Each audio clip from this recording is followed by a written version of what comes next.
All right. Welcome, everybody.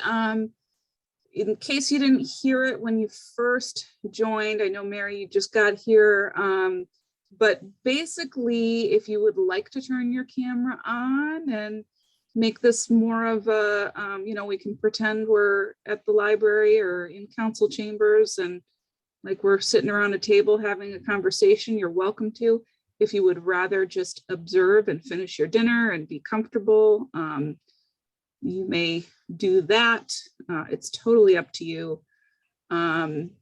What I would like to do for this evening is really try to get through some of the substance that we want to tackle, and then get to some questions at the end. But if something comes up where you really need a clarification or something, feel free to let us know and we will try to clear up anything, but continue on with the presentation. So for those of you just joining us, I'm Kat Bruner James, Mayor Pro Tem. Thank you for coming this evening. I want to thank the city staff that are present, taking up their evening time. Assistant City Manager Kyle Paulette is sort of running the Zoom operation for us as he does. DPW Director Dan Antosik is joining us. This is the second conversation of this style he has done for me. I greatly appreciate it. We'll also be introducing the lead service line replacement program manager, Jeff Weeks. And I think I see Lindsay Gunzerich from the communications department. And I also really want to thank residents and acknowledge the time that you're giving and spending on this issue as well. I'm sure we can all think of a bunch of other things we'd rather be doing, and I appreciate you being here and listening and hopefully learning and asking some questions. This is a topic that has impacted my household and my family personally, which is part of why it's of interest to me. But also, since this issue has arisen in our community in 2020, I've definitely heard loud and clear that this is a high priority for residents, because of the serious impacts that it can have, both the significant impact of lead exposure in general, and also sort of the discomfort and inconvenience that I'm sure some of us are anticipating, or maybe anxiously awaiting or eagerly awaiting out of the replacement process itself. So what we're going to tackle tonight are sort of why are we replacing lead service lines, how the process works, sort of a review of how it's gone for the first year, a preview of this upcoming year's plans, how to mitigate exposure to lead in the meantime, a federal infrastructure bill update kind of. Again, I'd ask that we hold the majority of questions till the end. I'm going to really aim to reserve some time for that. But if something comes up that you just need a quick clarification or something, feel free to unmute yourself, or do we have a chat function up? I think we do. So if something comes up, feel free. While I'm talking, I might not be super attentive to the chat, but I'll be turning it over to staff pretty soon anyway, where I'll be able to pay more attention to that. If you don't make it all the way to the end of the presentation, we aim to have a recording up and on the city's YouTube page in a week or so you can watch what you missed, or if you're watching it for the first time on YouTube now, you can, and you have questions that don't get answered, you can reach out to me at kjames@ferndalemI.gov, and I will try to direct you to the right resources and answer your questions. So I just wanted to sort of start off on a personal note and tell you why this topic is of interest to me. By way of background, I've lived in Ferndale for 20 years. I bought a 1920s bungalow in 2006. In 2015 through 2016, 17-ish, I was deeply involved as an attorney representing Flint water users in the Flint water crisis litigation. So I have an understanding of the significant differences between that crisis and what we're experiencing here, but I also have a familiarity with the lead and copper rule and mitigation measures for reducing exposure to lead. I remember when our neighbors in Oak Park in 2019 had 10 of their 30 sample sites exceeding the lead standard. And given the similarity of our age and infrastructure, I was pretty sure that Ferndale was going to be not too far behind. And that did indeed come to light in 2020. So my family, we had been advised by plumbers in the past that we likely had lead components or a lead line. So we immediately assumed that lead was present in our water. I had a 3-year-old at the time. So we wanted to proceed with an abundance of caution to reduce our risk. So the mitigation measures that we continue to take to this day are that the first water usage of the day, we're sure to run the water for 5 minutes in such a way that, it's for non-consumption. Usually that's someone taking a shower because that just seems to be convenient. And the reason that we do that is because lead can sort of accumulate in water that's sitting near those lead components in the service line and significantly reduces as that water is flushed out and used throughout the day. We also use a water pitcher that's rated for lead reduction. If you read the box carefully when you're selecting a water pitcher filter, you can find the standards on there somewhere. We use it for all water consumption, especially drinking and cooking, because boiling does not eliminate lead. If anything, it concentrates it because you're burning off water and just increasing lead particulate. We've also tried to take off our aerators on a regular basis and run them through the dishwasher or clean them out and replace them. So even though we proceeded with the assumption that we had lead in our water, as soon as we could, we had our water tested and indeed confirmed that it was present in our water, at least in 2020. I haven't retested since then, frankly, because it wouldn't change our behavior. So it hasn't been important to me to retest. We just continue to proceed with the mitigation measures. So I just wanted to share a little bit about sort of my personal connection to this.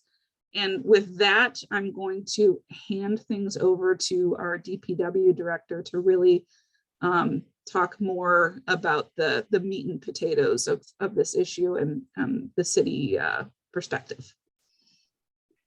Hi, good evening, everyone. My name is Dan Tosick. I am Director of Public Works for the City of Ferndale. So we'll be going through a presentation regarding lead service line replacement. So excuse me while I get some stuff moved out of the screen so you can see better.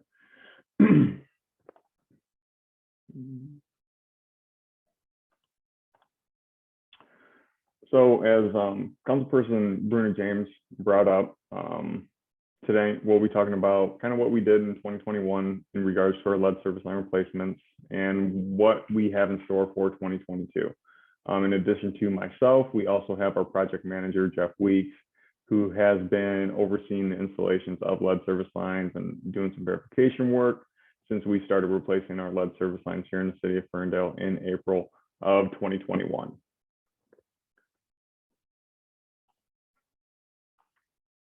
So this really started and was spurred by the state of Michigan adopting some of the most stringent lead and copper rules in the country back in June of 2018. And what that did was that required that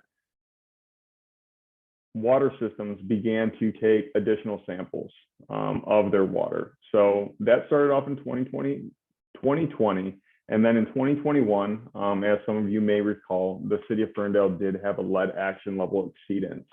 And what that meant was the city of Ferndale, based on our water samples, we had a 90th percentile value that was above the state's action level. And basically what that means is actions are required that the water system takes to bring more awareness to the public, increase the amount of sampling that we do, and increase the number of lead service line replacements that we do. In addition to that, that lead and copper rule required that all water systems begin verifying their water service line material. That started in 2020, and communities have until 2025 to verify what their inventories are. Part of that rule requires that water systems replace all of their lead and galvanized service lines that were previously connected to lead at an average of 5% per year, and they have 20 years to do so. That started in 2021. And since the city of Ferndale received an action level exceedance in 2020, we were required to replace 7% of our service lines in 2021. So that's one of the actions that's required if you do have an exceedance. You have to bump up the number of lead service lines that you're replacing on a yearly basis. And a lot of questions we get is, what's the cost of the homeowner for this? The state requires that the expense of the service line replacement is taken on by the water system itself. That goes for both the public and the private side of the water service line itself. And you can find more information regarding the lead and copper rule, a bit more detail with that link here listed. It's pretty easy to find on the city's webpage too. So when we talk about a public and a private side of a service line, this is a diagram of what we're talking about. So in the city of Ferndale, this blue, where you see the water main, the cork stop, and the curb stop, that is what we would consider the public side of the service line. And then the yellow portion from the curb stop to the meter would be the private side. So it's public property and private property. Now, the important thing to know here is that lead service lines, a portion of your service line could be lead. So the public side could be lead, and the private property side could be copper. The whole line could be lead, or the whole line could be copper.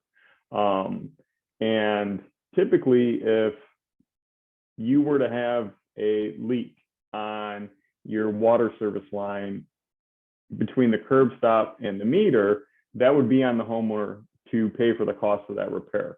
And this is important because the city of Ferndale, in order to actually replace your service line, we need to have an access agreement signed that basically grants us an easement for your entire service line. So we're not putting ourselves in a position where we're spending public dollars for a purely private benefit. But that is how the state has set up the lead and copper rule and puts the funding on the water system in order to do that replacement to try and remove the lead. So, there is a method to the madness that we take in terms of our lead service line replacement. And really that's dictated by our capital improvement projects. So our road improvements, our water main improvements, our 5-year capital improvement plan, emergencies. For example, if your service line breaks, gets a hole, begins to leak, you're going to get prioritized, because if you do have a lead service line, we are not allowed to do a partial replacement of a service line unless it is an emergency or a leak or something like that. But what we try and do is, instead of having to, cut a portion of the lead service line, replace it with copper, come back, and then do a full replacement, we'll try and address it right then and there and get that service line replaced. And then we, make our determinations to make sure that we are actually meeting our requirements and hitting that 7% of replacements of our total number that we need to do. And, you know, the one thing to keep in mind is that that 7%, that number is based on the number of lead service lines that we know we have in our system and the number of unknown service lines that we have in our system. So our 7% number for 2021 was based on a number of approximately 5,800 lines that we knew were lead, or we did not know what that material makeup was. Which, you know, you may be wondering, you don't know what the material is. Well, historically, it was not information that a water system was required to collect. So largely, water systems did not do that, and especially older communities like the city of Ferndale, where you had a lot of building going on in the 20s, the 30s, the 40s, we don't always have the best records. And then we're also kind of guiding what it is that we're doing based on, you know, what we've seen when we did our water meter replacements and the information we collected from there. We're looking at property records. We're looking at the age of your home, you know, because that can tell a lot on whether we're going to encounter a lead service line based on the year that your home was built. And then also, as we're moving through our replacements, we're also doing a lot of verification work that's helping us guide where we're doing replacements, where we could anticipate further replacements, and so on. Now, 2021 was our first year of the program. So what we've been doing this winter is taking a look to see if are there certain patterns that we've seen once we were able to do excavations, see what's in the ground, take notes on whether we encountered copper, whether we encountered lead, based on the age of the home and so on. So there's a lot of different factors that come into play, and we've been taking a look at all of that. So, you know, when it comes to compliance, the city was required to complete 2 testing periods for 2021. One testing period ran from January 1st to June 30th, and the other testing period was from July 1st to December 31st. So in our first round of sampling, our testing, our 90th percentile number was 8 parts per billion, which was below the state's action level of 15 parts per billion. So we had a total of 3 sites that tested above the action level. Those are properties that we will prioritize for our replacements. And then between July 1st till December 31st, we did a second round of testing. We came in with 11 parts per billion for our second round, again, under the state action level. And we had a total of 4 sites that were above that 15 parts per billion when we did our testing. So what we had to do for 2021 is we were required to replace 413 lead service lines, or 7% of our total, between our unknown and our lead by September 30th. Jeff and our contractors were able to complete 9.5% of our known and unknown lead service lines in calendar year 2021, and we replaced a total of 555 lead service lines. So Jeff and our contractors, they really did a good job. We are still waiting on Eagle to validate the number of services that we replaced as part of our compliance. From, you know, what we hear, we would love to have received that compliance, you know, that stamp of validation from Michigan Department of Great Lakes and Energy, but that just hasn't come yet. So going into 2022, we're going to be looking at a total of 787 properties to visit, where we're going to either be doing service line replacements, or hopefully we're adding additional verifications of copper service lines to our inventory. So, you know, this is a little bit about what we learned in 2021. What we learned was, on average, property owners only our response rate's about 44% when we're initially reaching out to folks with our construction notice to try and replace lead service lines. You know, they receive follow-up mailings, door hangers, and, you know, when folks actually start seeing construction taking place and speaking with their neighbors or speaking with the crews that are out there, it does get them a bit more inclined to, you know, reach out to us so we can actually get an access agreement signed and so on. We do our best to schedule as far in advance as possible, but we do like to try and do a 15-day notice. But some property owners were really eager to get the work completed sooner, which if we can fit it in the schedule, that's what we were doing. And typically our contractors are replacing between 5 and 6 service lines a day. And it's largely driven because we do have a focus of production. And that's largely just keeping the contractor on the same street for the day and not bouncing all over the place. And you're looking at, 3 hours worth of work that's going to take place in order to complete a service line replacement. This year, we're thinking about how we're going to increase our rate of response. Maybe that's some, targeted social media posts related solely to the actual service line replacement process, trying to get our access agreements out sooner, working again to continue to maximize our number of replacements, being as efficient as possible. And then the next thing we're going to have to begin doing, which, we have on the back end of things, is looking at our future funding options so we can continue replacing a large number of lead service lines every year and not have to draw this project out over a 20-year period. And, if we're lucky, the funding comes around, we can keep up with production and we can accomplish this in 10 years, that would be a pretty big feat for a community our size. So I'll touch on this briefly. I'll mostly let Jeff, our project manager, talk on this, like what the actual replacement process is. Like on a high level, you're going to receive a notification and an access agreement. We're going to schedule, we're going to do the work, we're going to come back, do lawn restoration, and we're going to warranty the work for a year.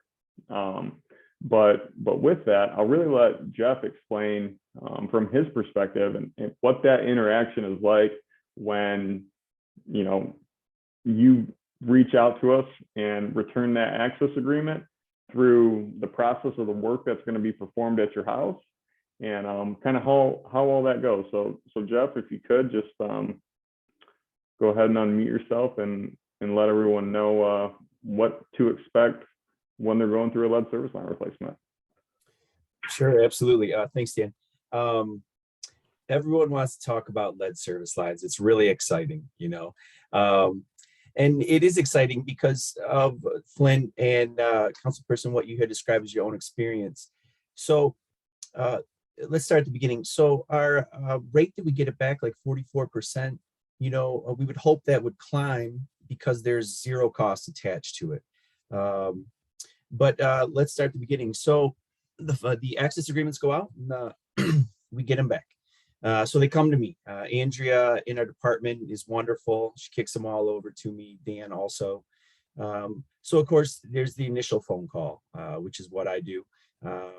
And I set up a meeting where it's a short 10-minute or less verification meeting at their home, trying to provide them not only the education about what we're doing, but a level of comfort. So setting that up is the first step.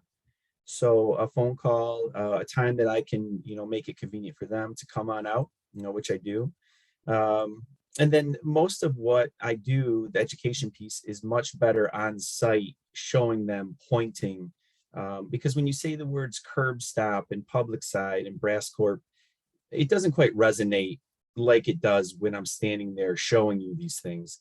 So arrive at the home, obviously go to the door, that'd be the next step. Gain entrance to the home, and we go down to the basement. That's the first step, mask on, of course. And I'm looking for lead or galvanized pieces at that time. It's pretty obvious, having done this for quite a while, and even to the common person, if there's a bulge, which we've seen in plenty of photos, it's a dead giveaway that it is lead. Sometimes you do have to scratch it. A magnet works also, we all know that. And, many times people don't know what they have in their home coming out of the ground or the wall itself. So that's what I'm there to do. So I walk them through, point at it. If they have lead, there's one of two talking paths. And the first is, you have lead, let's talk about how we're going to get it out. The other talking path is, you have copper and you're living a great life, move along. and everyone, feels good about that. But if they do have lead, I describe in detail, you know, increases my stay there with the homeowner a little bit. But, I show them exactly where we're going to do the work, what's going to happen. We're going to disconnect at the meter, a 10-inch hole on the floor. We're going to dig out some dirt, cut the line below the floor, and in your front yard at your curb stop, we are water shut off to some, but a 5 by 5 square foot hole.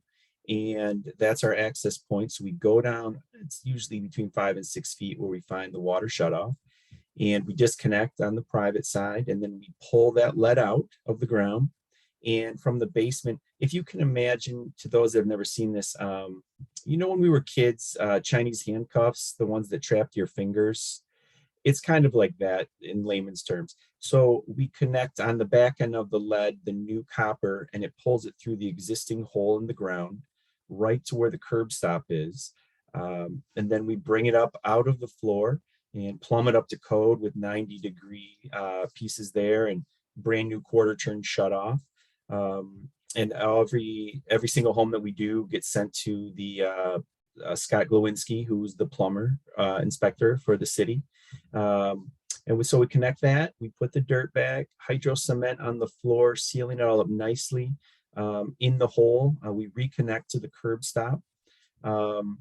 And then obviously when we have that hole in the front yard, the 5 by 5, it allows us to verify right there if there is lead going out to the water main also.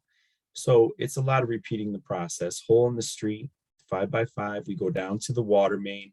We abandon the existing corp, and with a new brass corp, we establish a new corp there. And then we pull out the lead just like we did on the other side there. And we pull the 1-inch copper to the curb stop, reconnect it.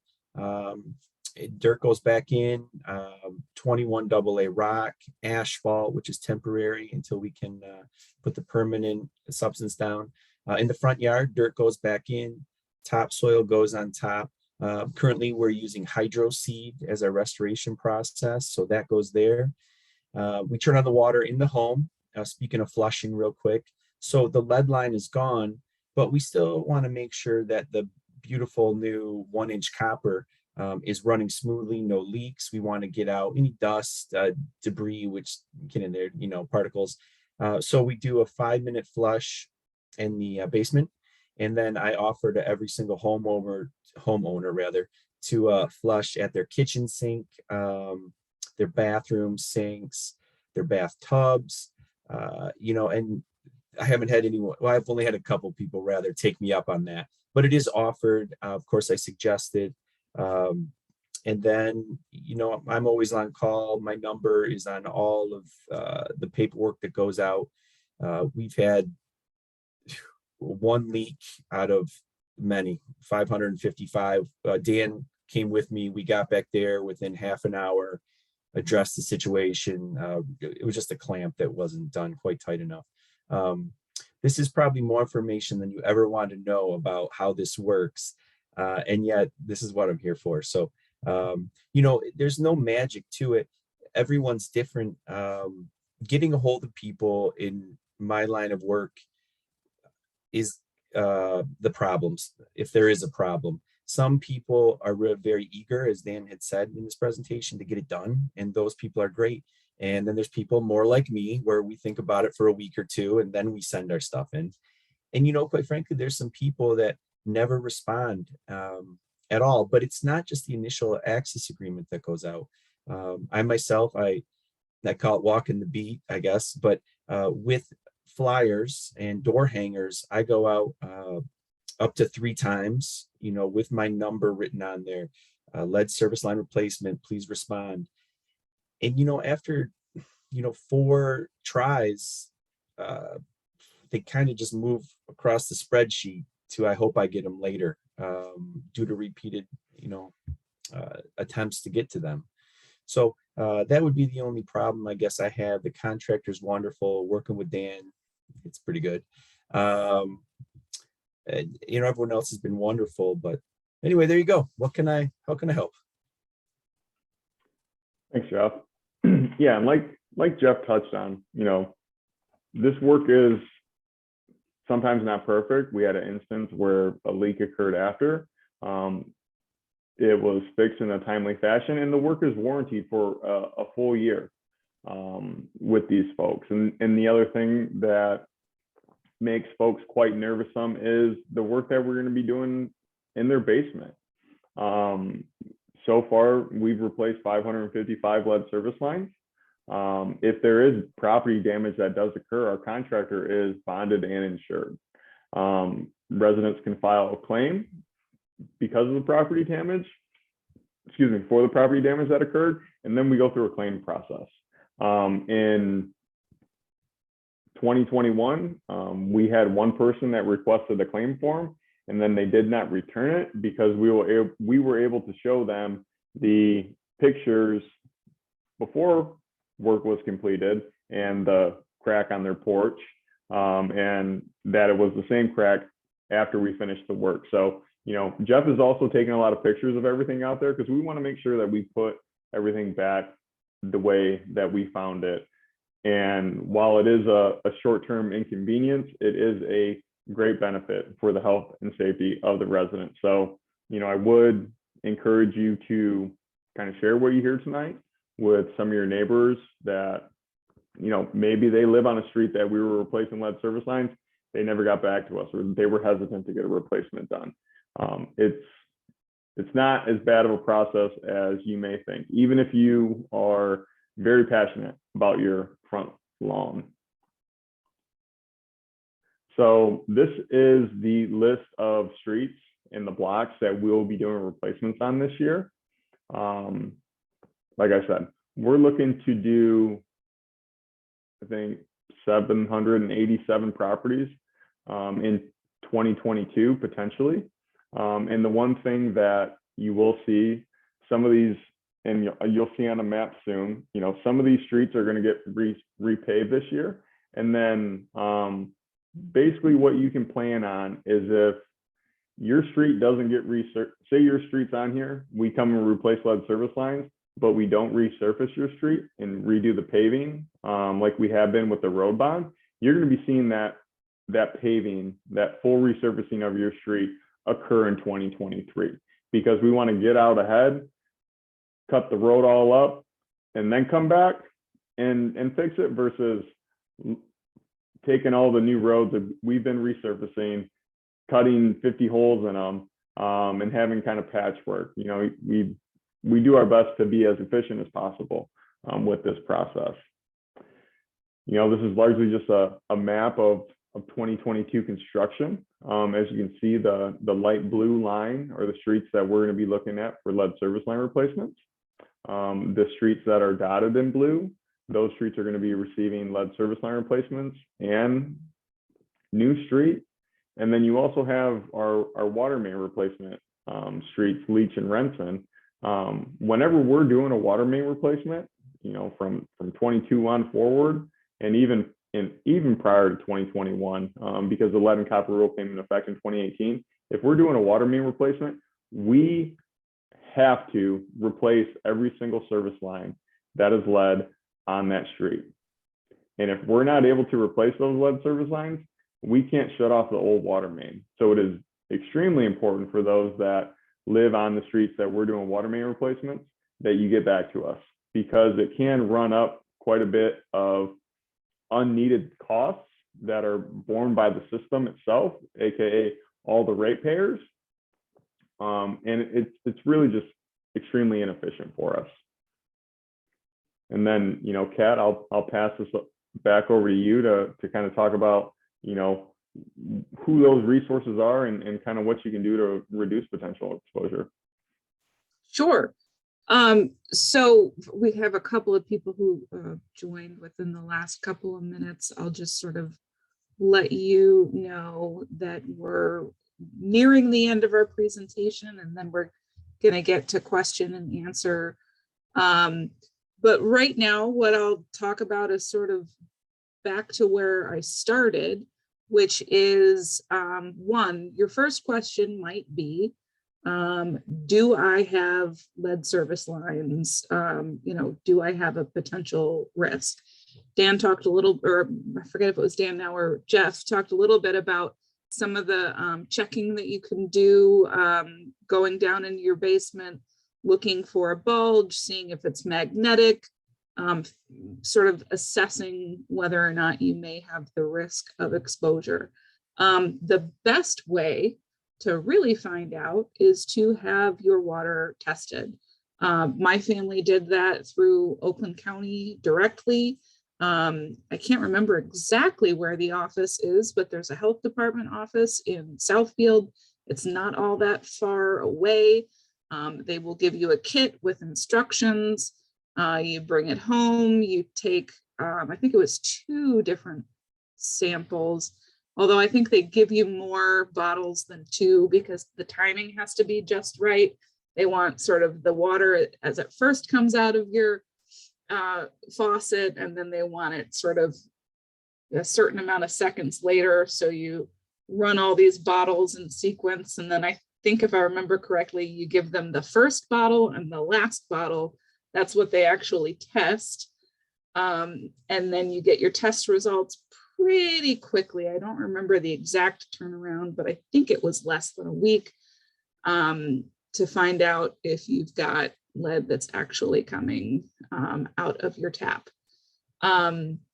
If you're concerned at all, whether you test or not, and you want to minimize your exposure, the things that we have focused on are flushing your water first thing in the morning. The lead accumulates in that service line as it sits there overnight. It's several feet from where it hits your basement, between there and the main, as it all sits there kind of soaking in it. That's where your biggest risk of lead sort of consolidation lies. So flush it first thing in the morning for 5 minutes. Usually a shower is going to take care of that. That's, build that into your routine. If for some reason you get up and rush off somewhere and you don't have time to shower, just run it any faucet for 5 minutes. Then throughout the rest of the day, as you're using water for drinking, cooking, brushing your teeth, any type of consumption into your body, I usually run it for a few seconds just to make sure that, I don't know if there's a lead component within my system that, I'm just sort of getting it out of there. I don't know if that helps or not, to be honest with you. But then I run it through a filter. There are filters that can be placed in pitchers that go into your fridge. You can get filters that you can attach under your sink to, a particular water source in the bathroom or in the kitchen. There are also whole house filters. I don't have as much experience with that. We've largely been relying on one of those pitchers with a filter. Make sure that your filter is rated for lead reduction. There are lots of different filters out there. You need one that specifically says that it's rated for lead reduction if that's what you're using it for. The other thing that you can do routinely is aerators. That's the kind of the end of the spout on your faucet where the water comes out.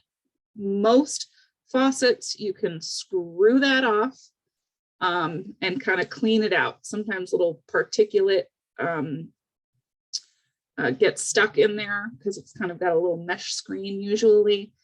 So you want to clean out all that particulate. You can run it through your dishwasher or something like that.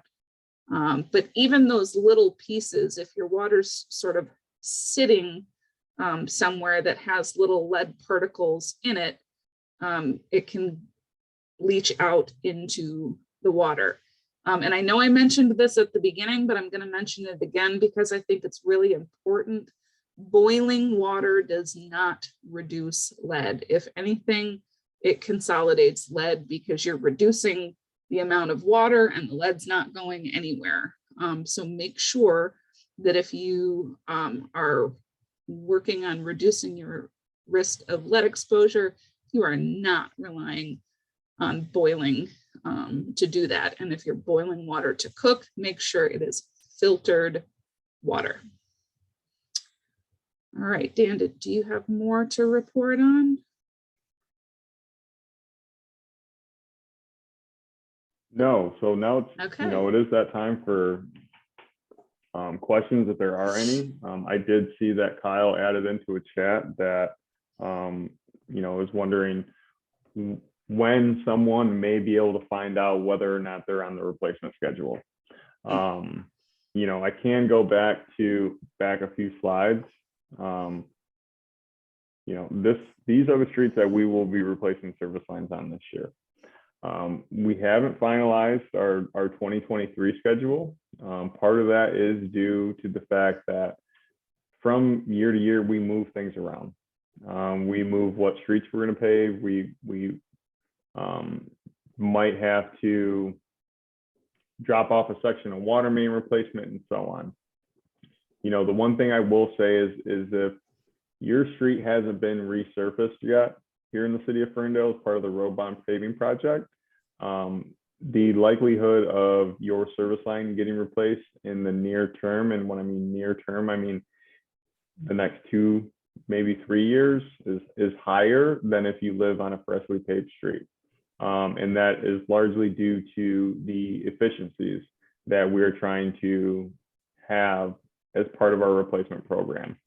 Additionally, right now, we are funding our service line replacements with a loan from the state of Michigan. Now, we have estimated that with the $10 million loan that we received from the state of Michigan, we will approximately be able to replace 1,200 to 1,500 lead service lines. Well, we're going to have more than 1,200 to 1,500 lead service lines to replace. So the important thing about the funding is that we need to figure out between, you know, now and 2024, when our loan is slated to be spent down as part of the replacements, if as a system we are able to afford to do another $10 million loan towards lead service line replacements. And just to kind of put into perspective the cost that lead service line replacements do place on a system, over a 3-year period, we plan to spend $10 million on service line replacements. When it comes to water main and water main replacements, because we are replacing a 100-year-old water main, we would spend over that 3-year period replacing water mains maybe $3.5 million. So, you know, it is important that we are not placing too much of a burden on, you know, ratepayers and so on, but, you know, just making sure that we can get it replaced as soon as possible. So really, if you want to have like a deeper conversation, or if a neighbor does, or someone else that you know that lives in the community, you know, let them know to give the Department of Public Works a phone call, and we can kind of talk that out. I know, you know, it seems like I may be dancing around the bush with that question, but if you're out past 2022 right now, we can't say whether or not, you know, we'll see in 23, or, you know, we'll see in 2028. So since you mentioned funding, that reminded me, I did have one last thing I wanted to touch on. Do you mind stopping your share just for a second, Dan? Because I want to share something. So coincidentally, a week ago, I ended up getting appointed to the SEMCOG Water Infrastructure Task Force. We had our first meeting earlier today.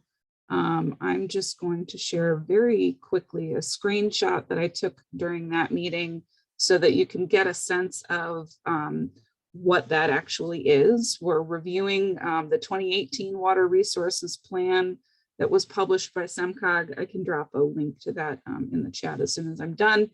We'll be working on an addendum to that plan. The topic areas and the outcomes are on the slide. I don't want to read through it and take up all of your time. But in our conversation today, We talked a bit about the federal infrastructure bill and how that impacts water infrastructure in Michigan. And there are sort of big numbers that in some ways are sort of shocking and overwhelming. I wish it was in a good way. But some of the things that we talked about are that basically post World War II, when there was a big sort of infrastructure boom, 60% of infrastructure spending, and if I got it correctly, I think they were talking about the Southeast Michigan region, was 60% of it was through federal investment, with the rest being made up by local resources. Currently, infrastructure spending, only 10% comes from federal investment, with the rest being made up by local resources. SEMCOG tallied up all of the specifically water infrastructure needs for Southeast Michigan, the cost that it would take to really robustly bring everything up to date, from stormwater to drinking water, lead service line replacement, all of it packaged together. And what's really needed in Southeast Michigan to modernize our infrastructure is $3.5 billion annually. Now the state receives from the federal government $100 million to go toward the state revolving fund. That's sort of on a typical year. We're expecting that for this coming year. And in addition to that, we're expecting an increase of $115 million from the federal infrastructure bill, which $115 million sounds like an enormous amount of money until you realize that that gets scattered throughout the state. And when you compare it to the need that actually exists, it's extremely daunting. And I don't say that to provide any particular excuse for not having better infrastructure, or to say, that we shouldn't be doing our best to get ourselves modernized and maintained. But I think it's important to understand that reality, that even this injection that's coming from the federal infrastructure bill is kind of a drop in the bucket. And I know that we need and deserve more. So I'm hoping that through my work with this task force, we can help take a regional approach to, lobbying for more, and figuring out how to coordinate our efforts so that the money that is available is being utilized efficiently. Because a lot of us are experiencing these lead line replacement needs. It's not just a Ferndale thing. And similarly, I know I'm dabbling into a related but different topic, stormwater infrastructure and other water infrastructure is really most efficiently tackled on a regional level. So I will stop with that. And I think I see this was not a public message, but you're welcome. Thanks for the thank you. If anyone wants to unmute and ask a question, or if you're not comfortable unmuting and asking a question, you're welcome to type it into the chat. But we've got a few more minutes to try and help work out any questions, concerns, more information, clarifications, kind of killing time. And I see a hand up. Go right ahead. You should be able to unmute yourself. GMAC, I saw first. Oh, wonderful. No, thank you very much for hosting this. Very informative. Unfortunately, I joined late. My question was, my wife and I have just relocated to the state, and we are in the process of moving into a house on West Drayton. Is the city aware of all of those that currently have lead water services? Has that been cataloged? Because we have one, and we're just not sure if we missed our window or if you came down Drayton or where we even stand. So if you could, take a minute and answer that for me, I would truly appreciate that.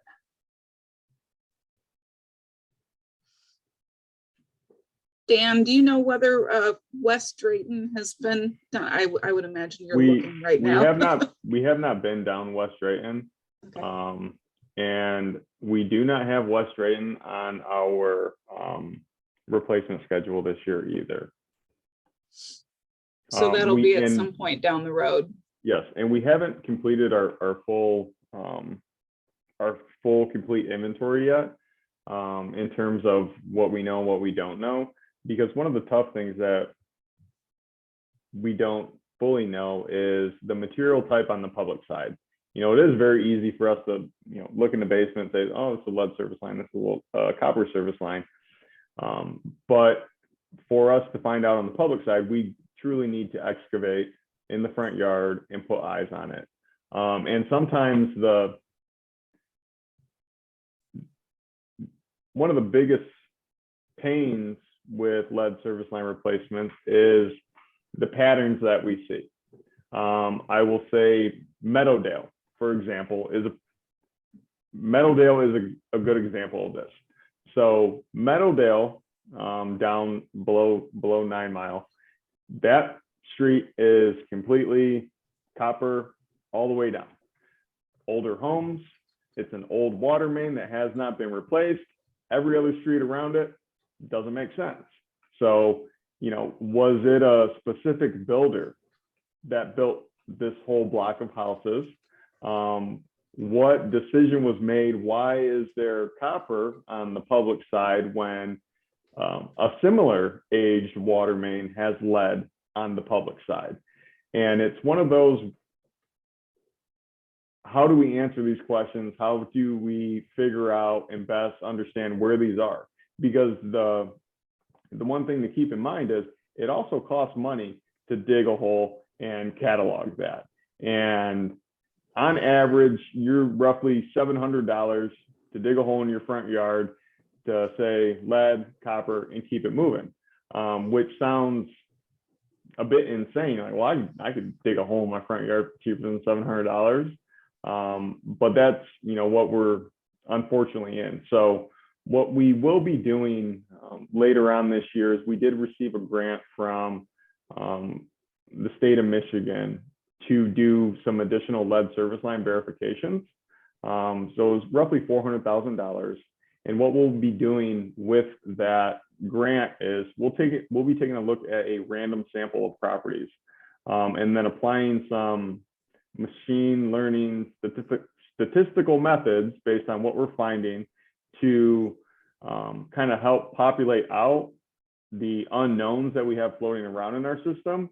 And then also using that information and looking back at what we're actually seeing while we are in the ground, putting eyes on the pipe material to best align those and help really paint that picture of our inventory, because it is also something that we have to do come 2025 per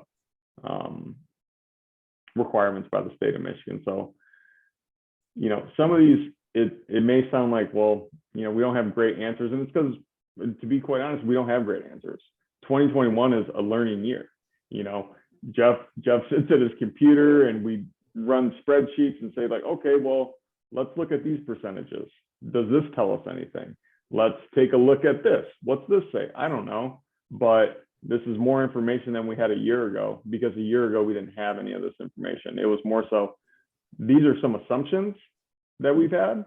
So let's start looking at our assumptions and seeing if those are true. Amy, you've got your hand up if you want to go next. Hi, everyone. First, I have a question and then I have a comment. My question is, I'm on one of the blocks that has the road repaving only symbol. So I'm to assume that means my whole block is done. Is that correct? If it What street says, do you live on? I'm on Leroy between Farmdale and Allen. And it looked like it was like road repaving only street on your map? You said between, Allen and Farmdale. I think it would be Allen to yeah, Lip. so I we would- were, Jeff, we were on Leroy in 2021, correct?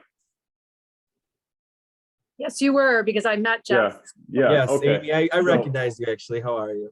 I'm So good. we'll have, without looking at spreadsheets, I know we have a handful of outliers that did not want to get their service lines replaced on Leroy. We're still going to be paving. One of the things that I guess we have a luxury of doing is we can still replace the public side. We do a public side replacement, put a new curb stop right next to the old one. And when the property owner wants to give us a call, we come back. All we have to do is excavate in the yard and we can finish the private side replacement. So we have been doing that. Granted, we're not perfect on that because we also want to manage the folks that we can actually do the lead service line replacements, but in theory, yes. So you are an example of, we did service line replacements in 2021. The following year, we come back with the paving program, have a nice smooth looking street. And, you don't have to deal with the city of Ferndale construction related annoyances for hopefully years to come, because I can tell you, we do not plan on replacing your water main anytime soon. And that's really what we're trying to do. It's, construction, I like to tell people, short-term inconvenience for a long-term benefit. I agree with all of that, but now I have the added bonus of having the gas line replacement happening on my street right now. So it just never ends. That was my other part of my question. How does this mix with what's being done now on that gas line replacement? You're not going to pave until they're completely done, right? We're not going to see this thing torn up multiple times. That is correct. So Okay. we do try and coordinate with Consumers Energy when Okay. best we can. Sometimes it always doesn't line up though. Okay. And my only other thing I want to say is that I just want to commend Jeff, because last year he came to my house. I think I had someone else actually check my line in my basement, but I have an elderly neighbor across the street who was very confused, who had thrown the handle, the card onto her table, forgot all about it. Jeff was very kind in COVID and went over there and spoke to her, and he sat down on the porch with her and they had a great chat. And she was so happy and relieved to know what was going on, because prior to that, she was out there lugging bottles of water in because she didn't understand the process. And it was just really lovely the way you took care of her. So thank you very much. Thank you, Amy. How is Carol, by the way? She was I wonderful. knew you would remember her name. She's lovely and wonderful. And now she just loves yelling out the window at the consumers folks. She was really fun. She's lived there for 60 years. All those She's kids. awesome. She was fun to talk to. Yes, she's a joy. So thank So- you all very much. Apparently she stood out among those 500 plus folks that you interacted with. Thank you. Jim. Thank you, Amy. Jim, go Thanks. ahead. Thanks, Kat. Jeff, this is a question more for you. What I understand from what you said sounds very good, because I was picturing there's going to be big trenches through the yard all the way from the sidewalk to the house. And it sounds like not the case. We're going to pull the line from using the existing line as our pilot. How big of a hole did you say was going to then be in the basement to allow for that? And where's the big coil of copper going to be? Does that come through the basement to then wind up going out to the shutoff? Yes, absolutely. I'm sorry if I skipped a step. What we're doing is horizontal directional drilling. So all these beautiful landscapes that I see, the porches, the walkways, it's all underground. So everything is underground, save for the 5x5 square foot hole that is right above your curb stop.